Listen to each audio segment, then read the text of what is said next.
All right. Hello, everybody. Maybe you've watched the other two parts of this interview on Jacob's channel, and then I have another channel here. Go and subscribe. But first of all, subscribe here and share. Click the notification bell.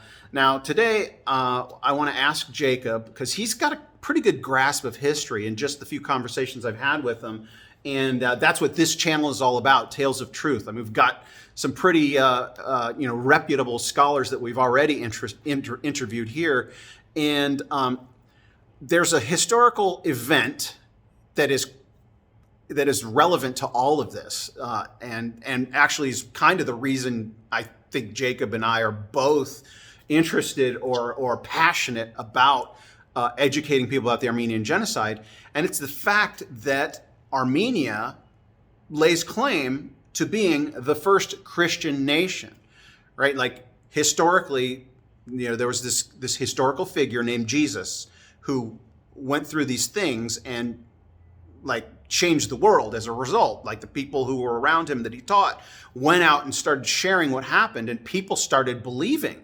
And the cultures started changing. All of Western civilization can trace back to, well, the Ten Commandments in the Old Testament, but then following through this Jesus guy. And then there's this little nation called Armenia that, a couple of the disciples, Bartholomew and Thaddeus, went up into that region to proclaim this Jewish cult, right? This little Jewish cult, this guy Jesus and the things that he taught and the things that happened. And they just start telling other people, and it spreads. And then what happened, Jacob? Well, I'd like to say this. I remember in seminary reading Eusebius's Ecclesiastical History of the Church. It was the very first book ever written on the history of the early church.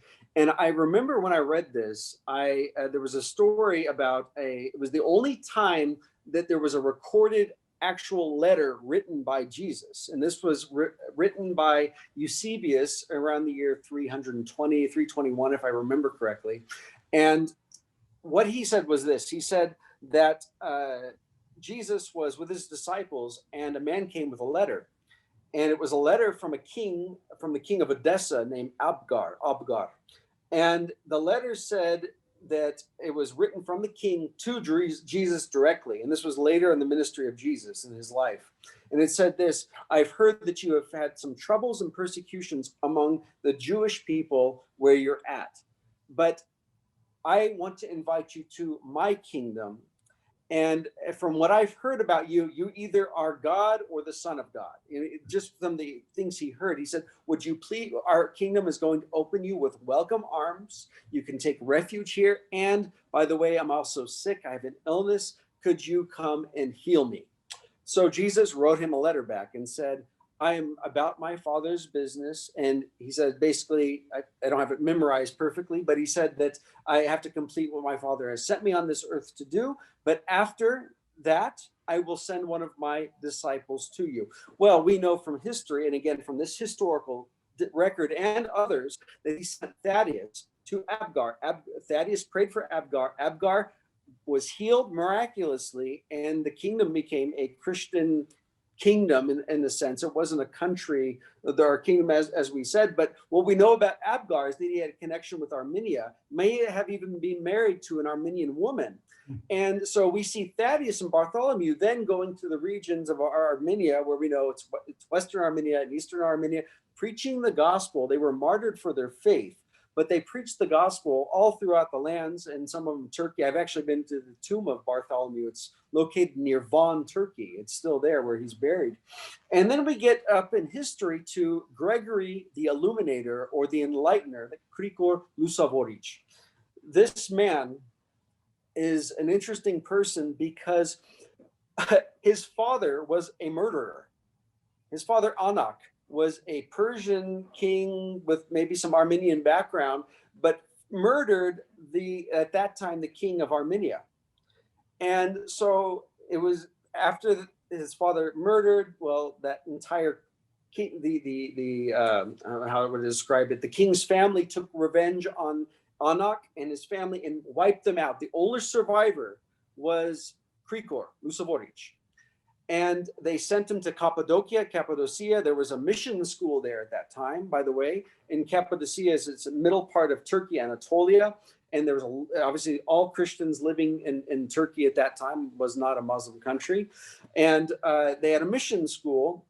And there he trained and understood who Jesus was. And he wanted to go back to the place because he felt this guilt about what had happened, what his father had done.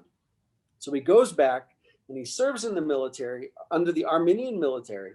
And it comes out that the king finds out, oh, wait, this is the son of the guy that killed my father. Oh, my goodness. You know, he gets angry, throws Gregory into a prison, a horrible prison, a hole, a place you and I have both visited. Literally, you go down a hole going, I don't know how many meters down. I think it's 10, 15 meters down, pitch black. It's recorded in the historical books full of snakes and bugs. I have video of it, and I'm actually going to cut that video in right here. Oh, right. So you can see this is Corvirap. This is the outside of Corvirap, and here's the pit. All right, sure. Keep talking. So, yeah. So he's thrown into this Corvirap. It means the deep pit. All right. That's where he's in this thing. And he's there. At first, they torture him. I mean, the reason they did that is they were not Christians. They were pagans. They were worshiping many, many idols and gods, and they had temples all over Armenia at the time. And they were not interested in Christianity. But they tortured him, threw him into this pit for 12 to 14 years, depending on the historical records. He was in this pit. Everybody thought he died. But there was somebody that came, fed him bread, water on a daily basis. But this man suffered much. And what happened was this king, Turdat Metz, the great Turdat, he kind of went mad or crazy, insane, kind of like what happened to Nebuchadnezzar. Mm-hmm. And they found out that he was still alive, Gregory the Illuminator. They took him out of this hole, got him all ready, took him before the king. He prayed for the king. This king is completely healed in his right mind. He shares the gospel with the king. Eventually, to make it short, the king's baptized and gives Gregory the rights to go throughout the entire kingdom, to preach the gospel, to baptize. And in the year 301 AD, Armenia declares itself, the very first country in the world, declares itself as a Christian country, a Christian nation. I had to interrupt Jacob here for a second. This I bought at Corvirap. This is Gregory.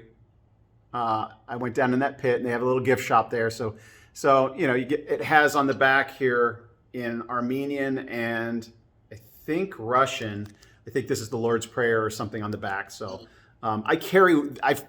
the day I bought that, I put it in my wallet, and I've had it with me since then, 2.5 years ago. Well, to finish the story, you know, the king was healed miraculously, Michael. God used, according to the tradition and the story, how it's told, and I believe it's true, because I know God can heal, and I've seen it. But he prays for this King Turdat to get back in his right mind, and he's healed instantly. And by this miraculous healing, I mean, this guy is so excited.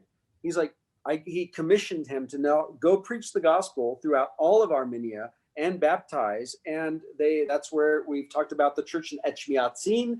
The church in Echmiadzin was built. Armenia was declared a Christian nation in the year 301 AD. And there is a really good lesson I'd just like to say very shortly about this, is this man that was in a hole, in a dungeon, first tortured and then thrown in this place, eating just bread and water every day. He didn't have revenge in his heart. He could have said, no, I'm not doing anything. You treated me like a dog. But no, there's something that motivated him to preach the gospel, because he knew the gospel would change the life of this person. I just want to say that, because that's not normal. It's like, oh yeah, how nice. A guy just got out of prison and he goes and prays for somebody. That's not normal. A normal human being would not do that. But there was something that was different. And that's why he, is the father of the church here, Krikor Lusavorch, because he understood forgiveness, that he was a forgiven sinner. And he also could forgive this king. And then God prepared that time for this. So there's a huge story of reconciliation that comes out of this. Is he a saint?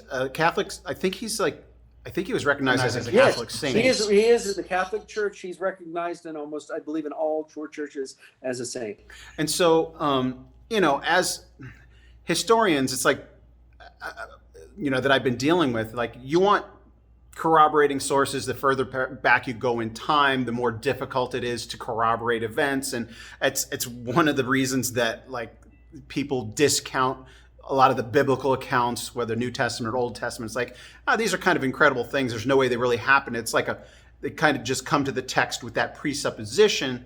And because there's no possibility of corroboration of, Josephus is very useful. Obviously, he's a corroborating source of a lot of things, Josephus the historian. Sure. But there are other ways that we can determine the likelihood of things.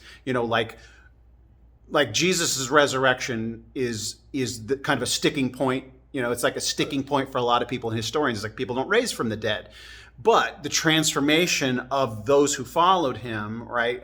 You can look at the impact. I'm telling you, there's 2.4 billion people on the planet today that are at least somewhat affiliated or associated with that fact that Jesus rose from the dead. So when you hear these events of this guy being in a pit for 12 to 15 years and then coming out and this king being healed of his, some of the versions of the story are as he turned into a wild beast or whatever. Like you referenced Nebuchadnezzar, the case from the Old Testament, that he turned into a beast, whether it was like he was literally transformed or that's the hyperbole or the metaphorical speech that he was so deranged that he was like animalistic, and that's how he's described.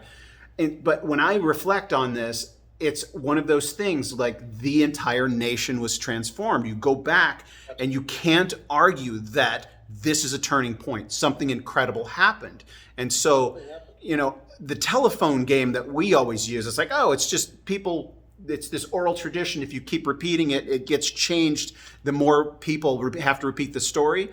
Well, that's our understanding of oral tradition, but oral tradition, even like in the Jewish times, and even the scribes who copied the the texts and made copies, is like, this story is so important you cannot modify it, right? We think, it's not important, the details, so we try to remember things we've heard and pass it around, and it gets changed in the telephone game. But oral traditions have a reputation of being more accurate than we could imagine in our oral traditions. But that's. I was going to say though, there's a 5th century document. The historian Moses Khorenatsi, he actually records how this happened. So this would have been written maybe 100, 150 years after the fact, but in recorded Armenian history in their language too. Not just oral, to the written traditions, obviously, from very early. Yeah, and they even. Side note that the Armenian written alphabet was created so that they could read the Bible, right?